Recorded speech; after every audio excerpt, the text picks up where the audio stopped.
Happy Tuesday, Truth Seekers, and welcome back to the Sort of Truth podcast, the alcohol-fueled, chapter-by-chapter reread of the Sort of Truth series with a historic craft brew on the side. Mm-hmm. My name is Nate. And I'm Jade, and on this episode, we are going to tell you the tale of Chapter 8. That's right, we are. Temple of the Winds. Of Temple of the Winds, right. Yeah. Which Chapter 8? They're just going through all the books. Yeah. Damn it, which one?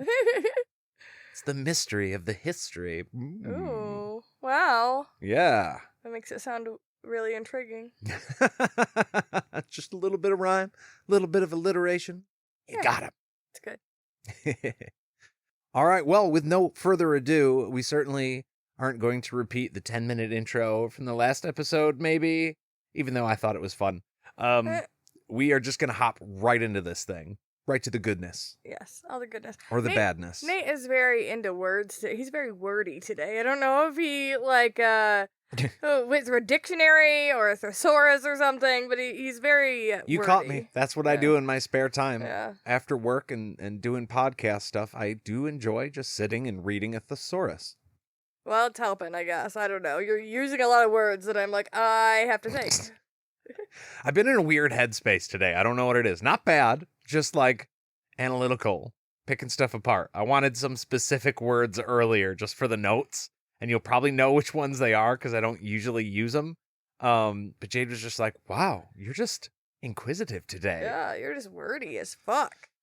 My bad. No, I like it. I will not say a thing for the remainder of the podcast. I like it. It just, when we first got together, I would say words all the time that you would be like, what? And then now we've seemed to have come full circle to where I'm like, I don't know what the fuck you're talking about, bud. My bad. You taught me words and stuff. Yeah, I made you read. Yeah, you made me read. You made me ask questions about things I didn't know. Like, what is this? And now I've learned some of my own. Ha ha ha! Ha ha ha! All right, well, let's get into it, shall we? Yeah. Chapter 8 begins with Kahlan forcing a smile and trying to seem happy that Nadine is going to be staying with them for a while. Meanwhile, Nadine is actually happy to be able to sleep in a bed instead of a pallet above her shop. Kahlan is telling her to just unpack some of your things and rest for a while because her and Cara need to go see some... Her and Cara need to go see to some business. There we go. I got there. To some business. And she's like, Cara, it's like, what business is that? We got to go see Marlin. Yeah, we have some shit to do. And Nadine, at this point, you think would be all about like, oh, cool. I'm going to stay in this fancy-ass house thing, palace. I'm going to stay in this cool-ass room. I know when we got to the castle, we were all like, cool, and we just hung out for like a long time, just like enjoying it. Just soaked it in, yeah. Yeah, I would think that would be her priority now at this. Like she can relax instead of being like before when she was like, I don't know when they're gonna come question me. Well, and she seems very agreeable. She's not doing anything bad at this point. She's just, She seems to be, yes. Yeah, she seems to be. Well, Cara reminds Kahlan that they're not to go anywhere near Marlin on Richard's orders. Kahlan is just like, damn it, you were quiet through this whole thing. Why speak up now? Don't draw attention to this. I was just trying to get her in here so we can go do some shit. Yeah. Like I was telling her she was free to do whatever she wanted, but stay in your room, kinda. Like, you could wait till we're out of the room to question me on my shit, okay, Cara? Yeah, at the very least, like, let us have some privacy before you ask me what I'm doing. Yeah. Just so if there is a ruse of some kind going on, we're not giving it away in front of that person. Yeah. But of course, I mean, Nadine was in the room when she was like, I'm told that she shouldn't go do that. Yeah, that's true. So Cara reminds Kahlan, I already said that they're not to go anywhere near Marlin on Richard's orders, but softens to the idea when Kahlan tells Nadine she can't come because it'll be very unpleasant. Also, none of your fucking like, so many levels of reasons why. Yeah. Like, you're a guest in our castle palace thing here. You're his ex-girlfriend thing. There's no fucking reason. No fucking reason for you to come. Oh, but she has... But she has a reason. Nadine wants to look into the eyes of a man who would hurt Richard. Okay, Kahlan says no. Yeah. Hard no. I thought it was kind of funny, though, that Cara, once she hears that, like, hey, you don't want to go down there, it's gonna be tough to see because we have to go question him, i.e., we're gonna torture the fuck out of this guy to get some answers. Yeah. And then Cara was just like, oh, well, yeah, I'm in. It's for the good of the thing. Let's go. Yeah. It's the weird comment about wanting to look into the eyes of him. I would have been like, Nadine, we have seen so many people who want to hurt Richard. You don't need to, like, you're weird. Well, because she wasn't, like, she's involved in a way, but because she wasn't directly involved, it just kind of makes Nadine seem like a psychopath. Or like a looky-loo. Now, everybody, I won't say everybody, but a lot of people are fans of true crime stories. They like hearing about killers. They like seeing pictures of, them sitting in a jail cell. That's one of my favorite things to look at. So I understand the intrigue, but just the way she put that just kind of was like, that's a little, I don't know. Maybe we should just lock the door, just to be safe. Yeah, no. And also, I said no to begin with. So, like, don't question. You're a guest. Calm the fuck down. Get some cheese from the kitchen. I'm not going to eat it. Help yourself, Nadine. Exactly. So Kahlan apologizes for her use of My House, My Fucking Rules, but explains that it's just dangerous and they can't have Nadine getting in the way. Makes total sense. Mm-hmm. Anybody with, a right use of their brain should go, oh yeah, I totally get that. I could be harmed, so I'll stay out of the way. Yeah. But they'll catch up and share stories about Richard and when he was growing up after dinner. Everything is fine. You just can't do this thing. Yeah. Okay? Seems reasonable. Yeah.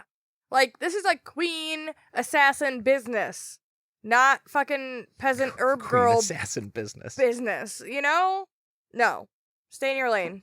Stay in your lane, Nadine. Pass on the left, motherfuckers. So even though Kahlan is trying to come across as pleasant and hospitable, inwardly all she wants is for this beautiful, tempting, dangerous woman to just go away. Yeah, they like emphasize that she's actually really pretty, and that's how fucking Kahlan looks at her. She's like, she's so pretty. Yeah. I'm like, is she? Is she though? Is she?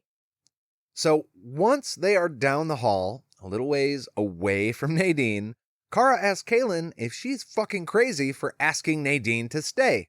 Ch.8, this is what she says. Ch.8 sent Richard a wedding gift, and it's literally the bride. You must not be the wise woman that I thought you were.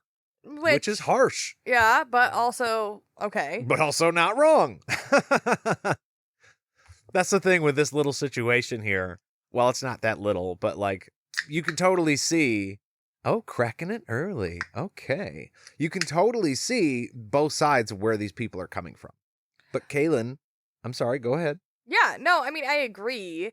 And I mean, we already know that Kahlan's reasoning is like trying to understand what fully is happening, but it's like frustrating because you do want the woman to go away because she's going to cause a problem. Yeah. Oh yeah.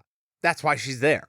Yeah. Kahlan says the only reason Nadine's staying is because something is going on. Like, obviously, right?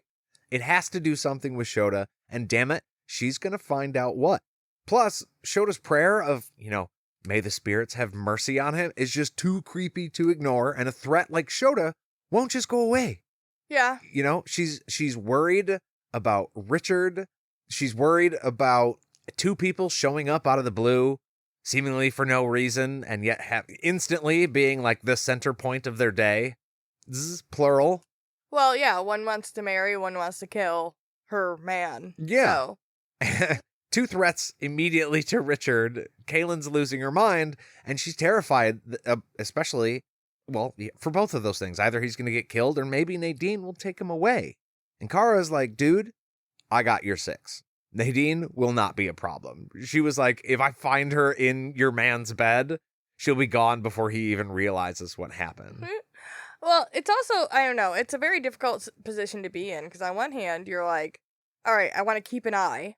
Right? You don't want to, like, let them get away if they're going to do something nefarious outside of your vision. Right. But also keeping them close might be giving them the opportunity to do said thing. and you don't know what the plans are. So I don't know. It's a very difficult, like, it is. Do you send her to a hotel down the road? But then she's not in your vision. You can't keep an eye on her. Right. Like, your guards are kind of in control now. And that's the other, the line they're balancing on. Like, yes, we're keeping her here to keep an eye on her. But if we're a certain way with her to let her know that we're doing that, then she may try to run. Or it might try to advance whatever it was she had planned and do something bad.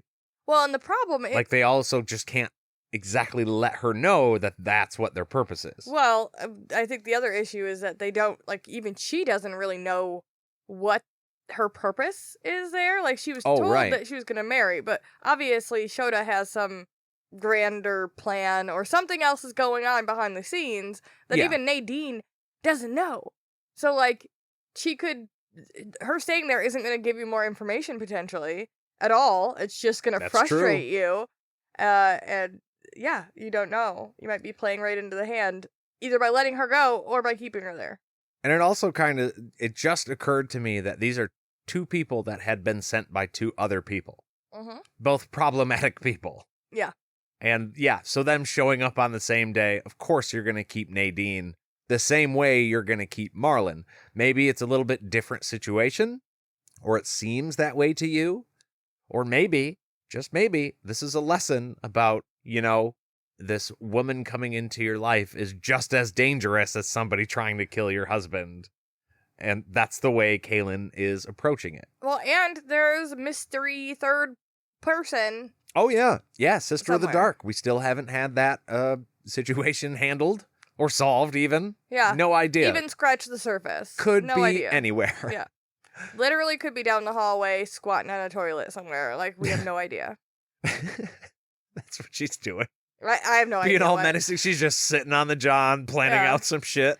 I don't know. I got a flash in my brain of Tyrion killing his dad on the toilet for some reason. I don't know. Yeah, with the crossbow. Yeah. Oh, that was such a good scene.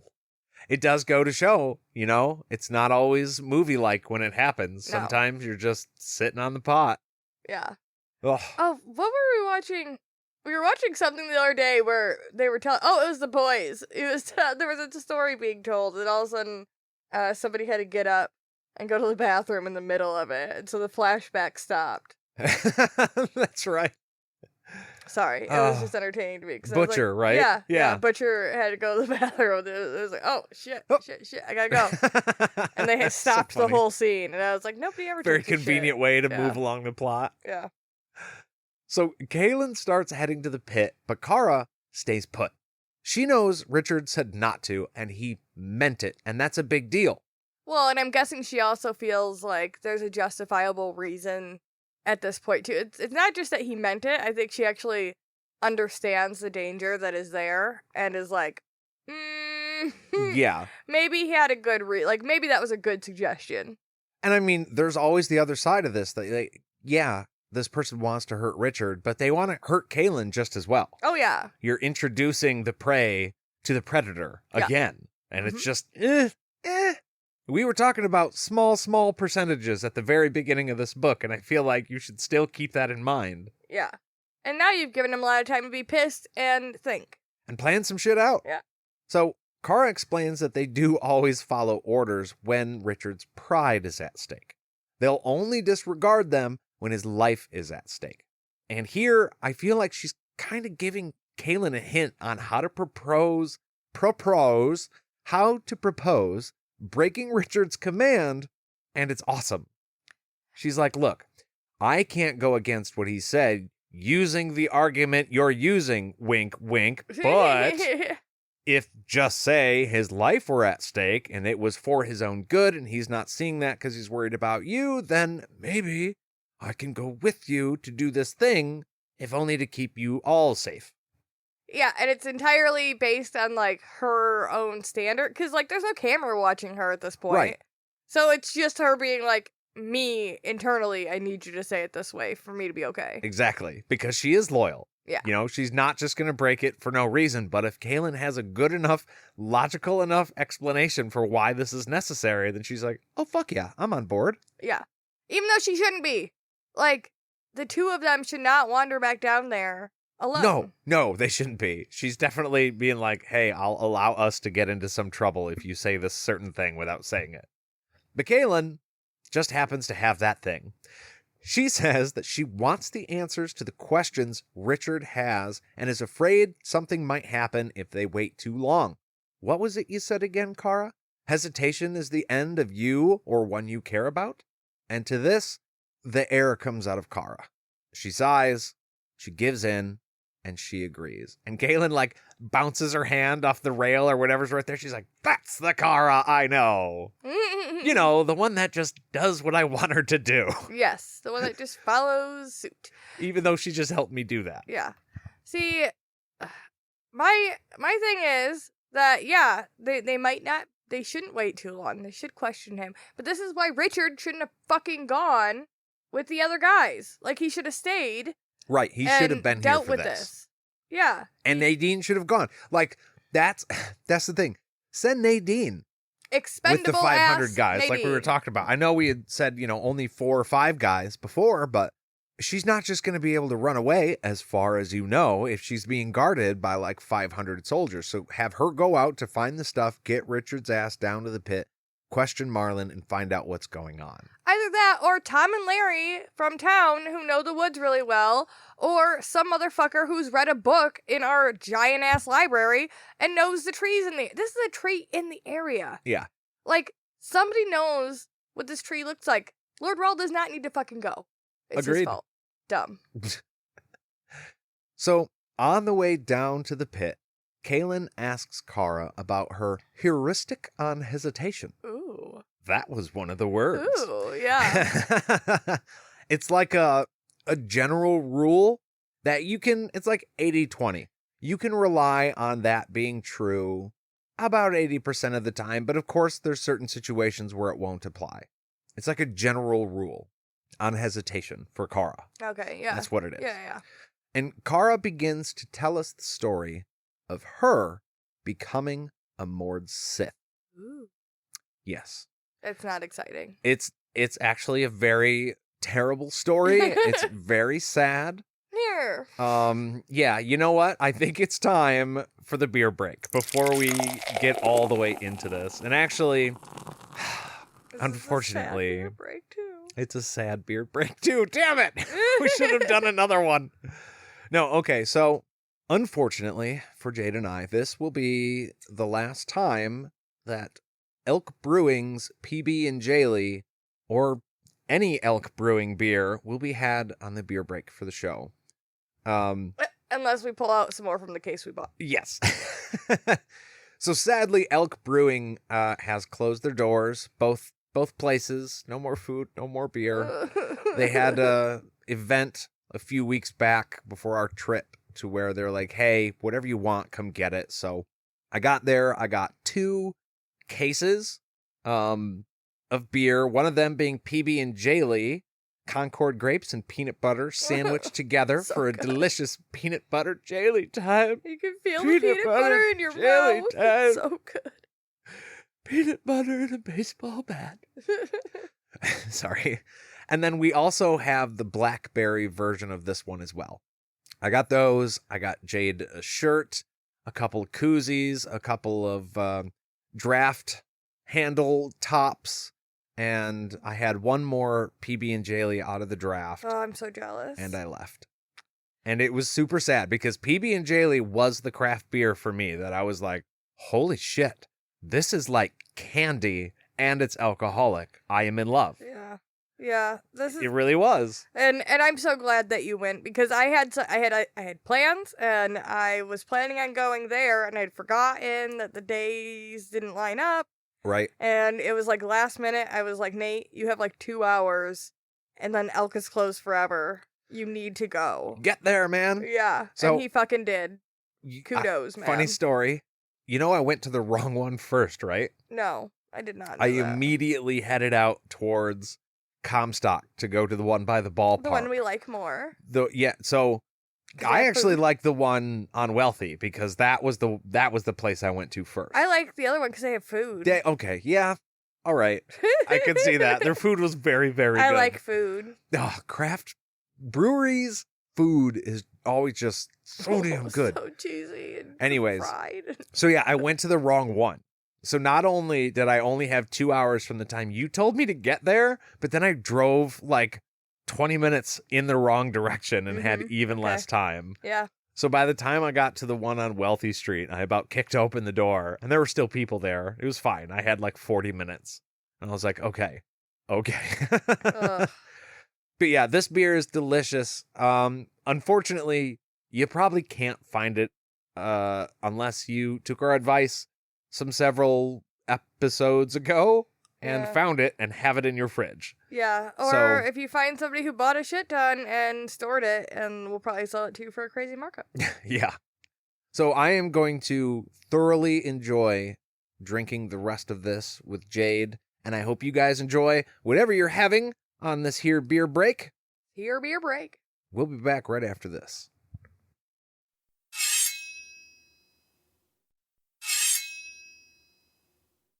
And we are back. That is such a good beer. I like it a lot. And we're going to need it because the next little chunk of this chapter is actually pretty rough. It is Cara's story of how she became a Mord Sith, and this really, really jumped out at me. Like, all the things that are happening in the chapter are whatever. I feel like the purpose of this chapter is to tell this story. Yeah, I agree. And it is wonderful and horrible all at the same time. But we love Cara, so we are going to power through. Here we go. Cheers! Cheers, everybody. Sad cheers. Sad cheers. So, she describes how every year in Dahara, a few girls and their parents were taken by hunters. The parents were to be killed for the training of a Mord Sith. Sounds like something everyone wants to sign up for, you know? Yeah, it kind of feels like Hunger Games a little bit. Yeah. You are chosen. Yeah. Well, unfortunately, they didn't know that their family name, which was not said, by the way. No. I was just like, because they call her Cara Mason in Legend of the Seeker. And so I was like, if they were going to say it, if Terry was going to put it in there, this is where he would have done it would be here, but he didn't. I think the purpose of that is that they don't have family name. You know what I mean? Like, her last name is essentially Rawl. Oh, now, yeah. Yeah, so I think it doesn't matter. Like, I think, that's a really good point. Like, to him, it doesn't matter. She's just Cara. Like, her family didn't really matter. That's interesting. So. Oh, but I also want to say, just the idea that their family name had been sold to the hunters just means that people in the villages were like, I mean, obviously, if you're poor, you're trying to get money anyway, but you would, like, look for a family that had one daughter, probably. Oh, yeah, a girl of the appropriate age. And then you'd sell your neighbor and their family out down the river. You'd be like, okay, you two are going to die, and your daughter's going to be turned into one of those things. But she's never going to find out that I gave them your name. And I'm going to get some money. Yeah, a couple coins, probably. Oh, man, that'd be just ruthless. Yeah, that's the idea of that is, I mean, people, I know terrible things like that happen in history all the time, but it's rough. That's what happened. Awkward laugh. Yeah, when people were taken for ships, too. Yeah. They'd be, I forget the name. When you were forced into working on a ship, they would, like, get you all drunk and then haul you off or, knock you out, drag you on the ship, and then there you were. Yeah, here you go. Well, and also, I mean, I guess maybe this is a joke, but like when the Nazi shit was going on and people would sell out their Jewish neighbors and be like, oh, yeah. Take them. Don't take me. Because they wanted favor, and rarely did it ever work. Yeah. Fucked up. Well, when her dad saw them coming, he knew exactly what was up. He hid, and he attacked him. Wow. And while pinning down 3 grown-ass men, who I'm assuming are soldiers. Her dad's a BAMF. Yes, he is. It's probably like a quad situation. Okay, yep. 3 men, and then another person, yeah. He screamed for Cara to grab the knife, and for the love of fucking creator, stab them. Like that moment in the movies when everyone's like, shoot the dude! Yeah. Oh. But she couldn't. She wasn't the Cara we know now. Well, she was an innocent little girl. You know what I mean? Who was like, I don't want to fucking, exactly. I know my dad is telling me to do this thing. He was like, Cara, grab the knife. She grabbed the knife. She's right there. And he's like, now put that into this guy. And she was like, I don't know. You know, as a child, you don't understand the gravity. These guys are going to hurt us. They're going to kill me. Like, she probably didn't even understand that they were going to kill her dad. She was just like, my dad just grabbed these 3 random scary dudes and was like, stab them. Why? Yeah. Well, I want to do what you say, Dad, but come on, give me a reason. Like, what's the point of this? Which also kind of tracks with what Cara and Kahlan had been talking about before. Cara needed Kahlan to say the thing in a certain way to allow her to do it because she has that constitution, you know? I don't want to fucking do the bad thing. Right. And I think that's incredible about her. Yeah. So then a beautiful woman in red leather and a long braid came and took the knife from Cara. She smiled like a snake when she told Cara her hesitation just made her a Mord Sith. Congratulations. And it begins. Yeah. And this is where it gets truly awful. She calls her snake, like her trainer. Yes, that's right. She smiled like a snake, and that becomes the name of the Mord Sith who trains her. She never says who it was. No. I assume it's not a Mord Sith that we know, though, because of the way that we've heard her say their names and refer to them. Oh, yeah. Like, when she has talked about Denna in the past, she hasn't talked about her with venom or, you know, hesitation. She's always been like, Denna was the best of the best. And Constance, I don't know if Cara's even mentioned Constance, but any of the other Mord Sith that we've seen with Cara, I don't think it could have been. Oh, yeah. I mean, I would still like to know who. Yeah. I don't know I don't remember if it's revealed. And I guess it really doesn't matter because it still happened to Cara, whether or not. I think the nickname Snake so far is a stand-in because either Terry was like, I don't know who to put this on, or it really just doesn't matter. Yeah. But it's interesting nonetheless. Yeah. No, I think it just goes along with, we would all have loved to have a short mini-series or just like a novella on the Mord Sith, any of them, and just dive into that deeper, because... Oh, yeah, absolutely. Yeah, interesting. So, they kept Cara in a room with little grates in the door that the rats could climb through at night. When she tried to cover the grates in the door so that they couldn't get to her, she was beaten. Dicks? Yeah. Thank you. Mm-hmm. I was like, we need some levity. This is tough. She would try to sleep in different positions to protect her body from being bitten in the middle of the night, but it didn't help. Ugh, I can't. Okay. Yeah. First of all, I'm more into rodents now than I have been in the past, because our son has a couple rats. 2 rats. And they are wonderful, by the way. Yep. A lot of rat hate. I haven't seen them for a long time, so I miss them a bit. But I don't like mice. Like, just the idea of something like running around, I don't know. It's creepy. Don't want them to bite my toes. It's a bad idea. So this... You know they're just giving you kisses when they nibble. No, they're not. So this is creepy. Also, it makes me think of, you know, if you've ever gone camping or slept in a room with a window open in a like place that has mosquitoes, and you've ever tried to sleep and like avoid mosquito bites, this feels like the idea feels similar. It's terrible. You're itchy and you're annoyed. And you're like, if it was rats, it'd be way worse. Yeah, well, rats can hurt you a lot more than mosquitoes can. Yeah, I know, it's not even the same level. But I have had, like, sad nights where I've been like, I just want them to stop biting me. Oh, God. That sounds terrible. Fuck mosquitoes, man. I hate them. So itchy. So Cara could also hear the other girls crying out in the middle of the night when the rats were, like, biting them. Sometimes she realized it was her who was crying. And I think that sentence was very specific. I think that's the start of her mental break. Like, realizing the sound that you're hearing and is haunting you in the middle of the night is actually coming from you. Yeah. Sounds like an out-of-body experience. Yeah, no, I think that's 100% what it is. You're disconnecting who you, like, what's going on to you. You're trying to disassociate. Exactly. Disassociation. That's the word I was trying to come up with. And it's not a great place to be. I mean, it's good. It's good that your mind can do that, but it fucks you up. Oh, yeah. And I mean, for Cara, it goes to the extent that she tries starving herself and like leaving the food for the rats to eat, just harming herself because it doesn't matter. You know what I mean? As long as they don't fuck with her while she's trying to sleep, she'll be fine. But that only attracted more rats. Well, and at that point, you might be like, hey, if I die from starvation, then the rats can have me because I'll be dead. Like, then it won't matter. Then it really won't matter. Yeah, okay, my stomach might hurt for a minute. This is gonna suck real bad, but I won't, like, if the rats are happy and then I die, oh, so be it. And from that point on, she always finished her food.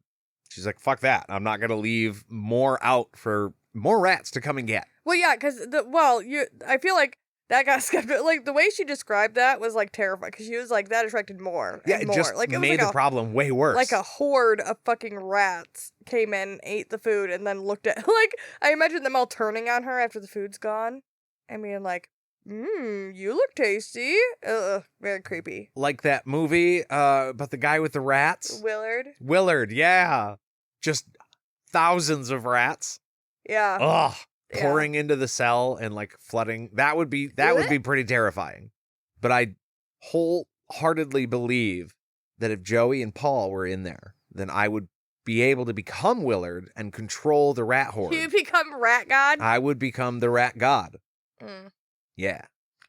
Paul would be my Ben, for sure. I was gonna say, I don't know. Paul is like, he likes to hide and not do anything. He'll just be like, I'm in your hair. Me, but he's like, I'm also not going to do shit you say. Just hold me. I'm just going to sit in your hair. Love me. So after this, Snake would taunt her by saying, don't hesitate, Cara, or the rats will get your dinner. Kari. They would call her Kari because that was her dad's nickname for her. That's right. It was Kari. That's right. There it is. It's right there. That's where the first time they actually say Kari is coming up here in a second. Oh. When they tortured her mom to death in front of her, Snake would say, you see what happened? Because you hesitated, this is happening. It's your fault, Cara. You did this, not me. It's not me killing your mom. It's you did it. Your fault. Okay, which I understand is like, they're training her to become a Mord Sith. They don't want her to hesitate. Like, that's the whole point. They want her to just strike.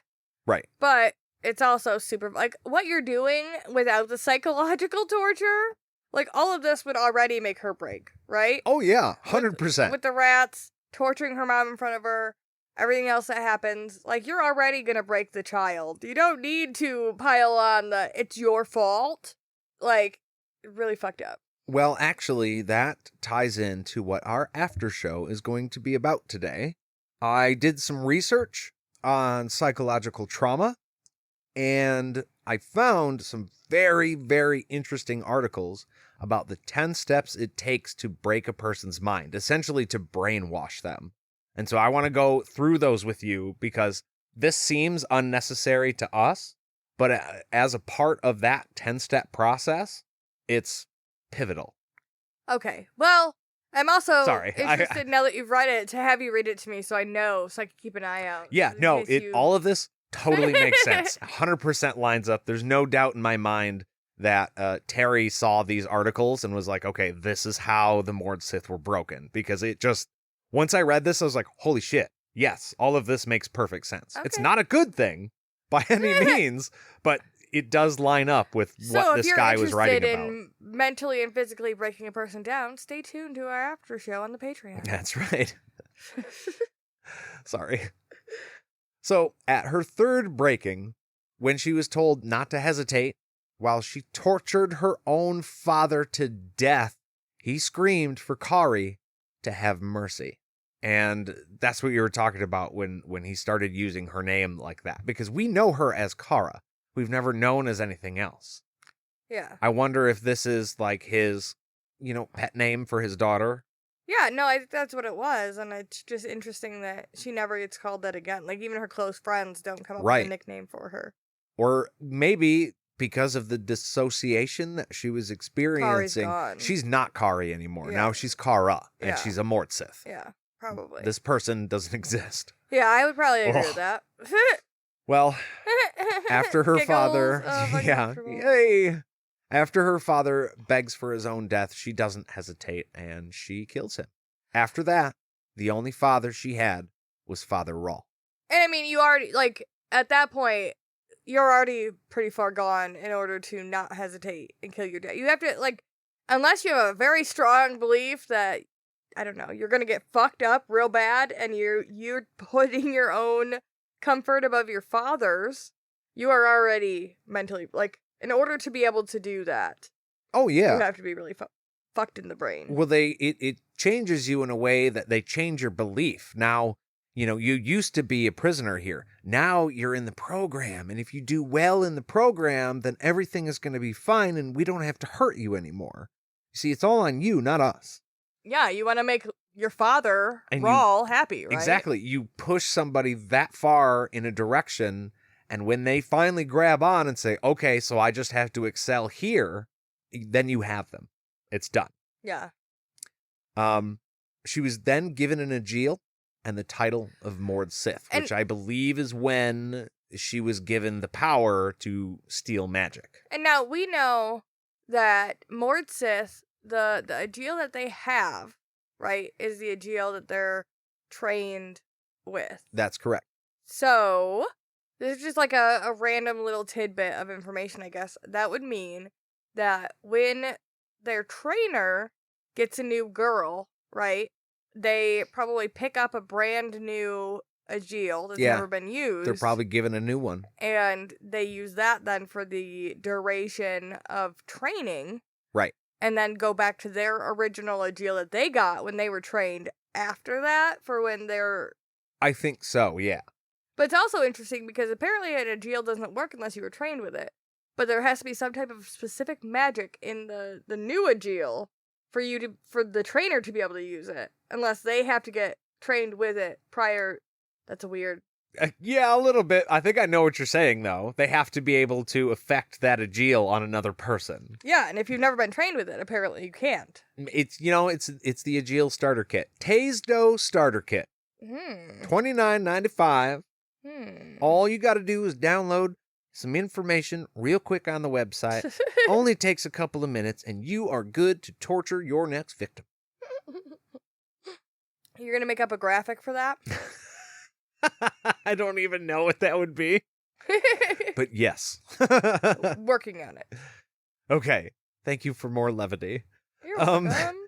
But since that time, Cara does tell Kahlan that she's also been the snake for other little girls too. Like, she has also been complicit in this program of taking people.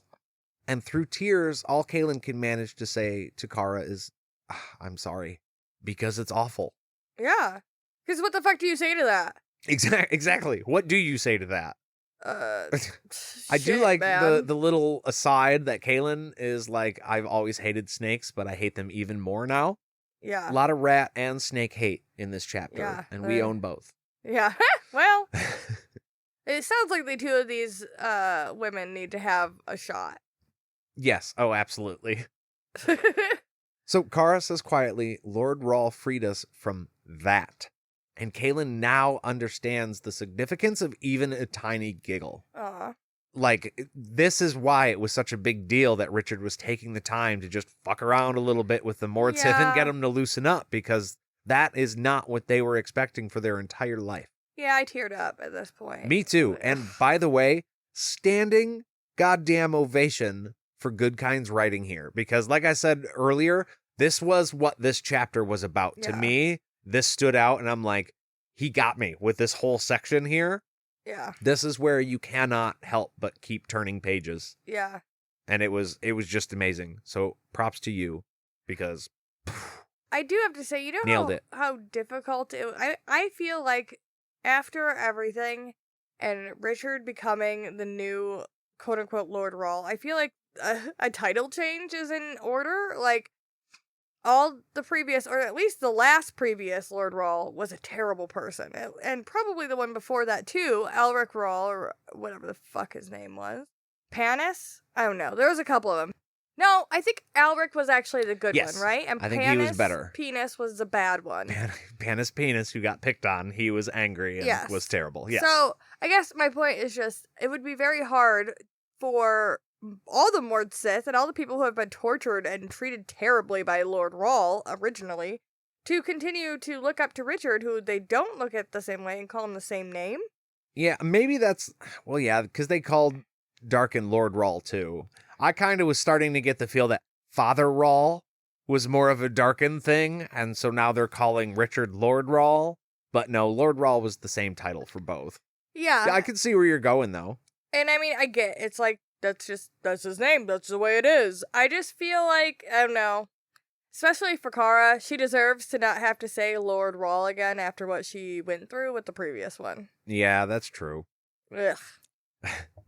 So, with an iron expression, Cara says, "Let's go find out how Marlin was gonna hurt Lord Rawl, shall we? And don't expect me to go easy on him if he tries to hold back any answers. I am going to fuck his shit up." Yeah, she's like, so anyways, now that I'm emotionally charged, yeah, let's go fuck her out. Let's do this damn thing. And while the latter is being dragged to the entrance of the pit, Nadine rounds the corner with a big smile and 4 guards. No, fuck you. Fuck you. What the hell? Well, before we continue on with the rest of the story, we are going to take just a tiny little itty bitty break, and we will be back right after this.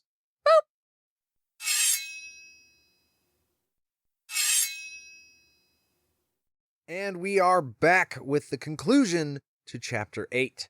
Bum, bum, bum! So Kahlan does not return Nadine's smile and asks her just what the fuck she is doing down here. I know, it's just stupid. Nadine says, "Well, I wanted to go for a walk, and I asked these fine gentlemen to show me the way down here." Why? "Because I want to look into the face of a killer. Ugh. I'm a psychopath." No. Get away. And Kahlan is again like, "Fucking no, dude. I told you before. I'm telling you again. Don't disrespect me in my own home. Fuck off. The door is again on the wall." Like, how fucking dare you? Like, what? Yeah, we literally just talked.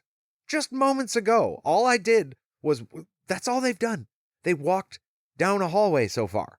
I was nice to You know what I mean? You don't even know me. Like, what the fuck is wrong with you? Just that fast, she's like, fuck them. I'm going to get some dudes, and we're going to go down there anyways. You're already trying to get my man, and now you're down here, like, worried about who's killing him? Fuck you. Get out of here. So frustrating. Not your problem. Well, Nadine says she is tired of being treated like a backwater bumpkin. She is a healer, and people do what she says, damn it. Important people. I'm the mother confessor, bitch. Get back in your room. And people do what I say, or I confess them. What the fuck? Yeah. I love how she's like, "I make important people do stuff." And I was just waiting for Kahlan to say, "I make kings and queens do stuff. So fucking what?" Seriously, you are a backwater bumpkin if you think because you're a healer, you're an important goddamn person. Sit the fuck down. No, Uncle. Sit down. So Nadine says, "Hey, I came all this way for no reason, apparently. And after I'd gotten here, people treated me like shit. On top of that, I've been humiliated by the man that I thought I was going to marry, and oh, by the way, that's gone too. Now somebody wants to kill him, and that's none of my business?" No, not really. Sorry. We didn't ask you to come here. It's like official government shit. No, stay out. Like, I don't understand. None of that is our problem, Nadine. Literally, tough shit. Go back to your room. Yeah, go back to your room. Go to your room, damn it. They don't call me mother confessor for nothing. I can't believe Cara sat there and let her talk. Like, excuse you? I'm gonna hit you with my Aegil. So Nadine goes on to say that, look, Richard saved me from Tommy Lancaster. Had he not done that, she would be the one with the black eyes all the time. She would be barefoot and pregnant in the kitchen, making that pig-faced son of a bitch meals every day. Yeah. And then you start to come around to her just a little bit. I mean... Had he not done that, she wouldn't be a healer. Okay, great. So say thank you and walk the fuck away. And now here's where either she's being legitimate here and I really do start to feel a little bad for Nadine, or she's being very Machiavellian and telling the sob story to make you feel that way, and she has ulterior motives. I don't know, but either way, it's weird. Now, she may not be the one to marry Richard, but damn it, she cares about him. She's like, okay, fine. I don't get to marry Richard, whatever. But I'm here. I want to help, and I feel like I have a right to see what man from your world that wants to harm a little boy from mine. No, you don't, though. I know. Who gave you what right? That's the thing. It's like, okay, those are all very good emotional arguments. Yeah, those are words. I totally understand where you're coming from and why you feel the way you do. I get it. However, it does not negate the fact that we are doing official business and you are not official. So, bye. A and Z don't add to C. Like, I don't understand what you're saying. It doesn't make, like... Just doesn't make sense. No, like... Like, it makes sense from her point of view, but when she gets to the, it's my right to do this, no, the fuck it's not. The fuck it's not. Literally not. You're not from here. You came here on a little errand thinking you were going to marry somebody, and you're wrong, and we're letting you stay in our nice-ass bed. Go sit in your nice-ass bed and drink a glass of wine and shut the fuck up. Like, we're literally down here by the pit, below the prison, which we have both of. Would you rather stay in a nice room, or would you rather be in here? Because if you keep doing other than what I tell you to do, this is where you're going to be. Also, Do you want this? I would also turn to the guards and be like, okay, I get, we said she can make this place her home. You took her for a walk. When she said, I want to go down to where the mother confessor is keeping the assassin. That should have been a hard no, fellas. Yeah, you guys just went, okay, and walked her down here? What the fuck? Come on, guys. Common sense. Yeah. What are you doing? You failed today. Wow, I said that weird. You failed today. Fix it. Well, Kahlan wasn't in the mood to argue. And she didn't necessarily want to spare Nadine from the sight of being Marlin horribly tortured. By the way, I love that. She's like, okay, you want to see what we do to people who are doing shit we don't want them to do? Nadine of the Wanderer? This is what we do to people, and you're not going to enjoy it. So she's like, fine with the period, just like the text. One period. You want to see? Fine, we'll go. And with a quick check from Cara, they head to the pit. The pit. I get that we think that we have Marlin under control, but this is so dumb. Yeah. So fucking dumb. Like, look, I'll take it right at face value for Kahlan. Supposing she's right about her ability, she can handle Marlin. And same with Cara. She can handle Marlin. But now you're introducing Nadine. Yeah. You don't know what she's going to do. Right. Just as far as we know, a regular-ass human being who can't do anything to protect herself from the man with magic down there. Who's going to start arguing with you in front of the prisoner about how you handle it? Like, fuck that. No. That's a real problem for me. Yeah, no. Also, you're setting a dangerous precedent here. Oh, with yeah. Nadine, okay? You told her something. You gave her explicit orders. You are in charge here, right? And she wants your fucking... Like, there's a whole bunch of issues with this woman, and she immediately disregarded your orders. She came down here, and instead of setting the precedent that, no, you do not get to do what you want here, I am in charge, she walks it back and is like, fine, whatever, just do whatever you like. I don't feel like... No, you need to set that bitch on the right course right now. You do not get to dictate what you do here. You do not get to dictate how I treat you here. Yeah.